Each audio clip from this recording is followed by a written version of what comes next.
All right, I now want to walk you through finding the slope when you're given a table of values. Now in this case, you have a few options, and one of those is graphing and then finding the slope from there.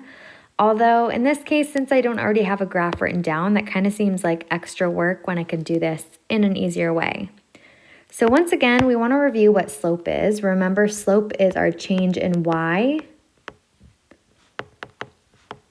over our change in x. So we can see both parts of this labeled right here. We see that minutes is representative as x and words is representative as y. But in this case, we're going to want to determine the words per minute, right? And for slope, we always want it in simplest form. So we can simply take any value from this table, make sure that our change in y is represented over our change in x, and then just go ahead and simplify, and that will give us our slope. In my opinion, that's much easier than graphing it. So let's go ahead and do that. So let's see, I'm going to identify, let's just start with these values. And I could prove to you guys that it doesn't matter which ones we use. So I'm going to use my change in y over change in x. So I'm going to start with 135 over that 3. And now I just simply want to divide. Remember, dividing will give us the unit rate. So that would tell me how many per 1 if I divide 135 by 3. And you can do it on your calculator if you need to. And 135 divided by 3 gives me 45.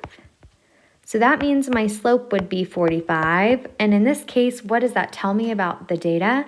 It tells me that I was able to read or write 45 words per minute. And I'm probably going to say read would make more sense than write. That would be a lot to write. All right. And although I proved that to you, I just quickly want to show you it would have been the same if we chose a different value. So I'm going to choose this one, 315 out of 7. I just want to show you guys that I'm going to get the same thing. So once again, on my calculator, I would divide 315 divided by 7. That would give me the unit rate. And once again, that gives me 45 over 1. So the same slope of 45. So it doesn't matter which item you choose from your given table, they should all have the same slopes as long as they have the constant of proportionality. Okay, so there you are. That is how you find the slope when given a table of values.